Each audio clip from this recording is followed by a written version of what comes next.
Hello সবাইকে। তো অনেকেই জিজ্ঞেস করছো যে আমি আমার বার্থডে ড্রেসটা কই থেকে নিছি। তো চলো আজকে এই ভিডিওর মাধ্যমে শেয়ার করি। আর এটা আমার বার্থডের আগে টুকটাক একটা শপিং ব্লগ বলতে পারো। তো অনেক কিছু শপিং করে এই যে একটা কোন কিনে দিছিল মা, এটা দেখাচ্ছিলাম। তারপর চলে যাই সুতার দোকানে, এরপর বেলুনের দোকান থেকে বেলুন কিনে নিই। এরপর চলে যাই গজ কাপড়ের দোকানে, এখান থেকে আমি আমার জামার কাপড়টা নিছি। তো এই যে আমি আমার শপিংগুলো দেখাচ্ছিলাম। এরপর আমি চলে যাই জামা কাপড়ের দোকানে, এখানেই আমি আমার বাসায় পরা কিছু জামা কাপড় নিয়ে নিই। তারপর দেখাচ্ছিলাম যে হাত ভর্তি শপিং করে ফেলছি, এবার বাসায় যাইতে হবে, তাই তাড়াতাড়ি করে মিরর ক্লিপ নিয়ে চলে যাই বাসায়। বাসায় এসেই যে আমার মা আমার জামার কাপড়টাকে কাটিং করতেছিল। আমার মাই আমার সব জামা সেলাই করে, আমার মা আমার পার্সোনাল দর্জি।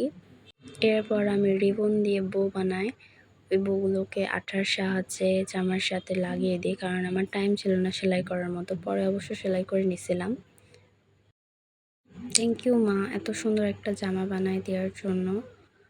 এই যে আমার জামার ফাইনাল লুক ছিল এটা, অনেক বেশি সুন্দর হয়েছে না? আর জামাটা পরেও আমাকে অনেক বেশি সুন্দর লাগছিল। তো আজকের ভিডিওটা এতই, থ্যাংকস ফর ওয়াচিং, বাই।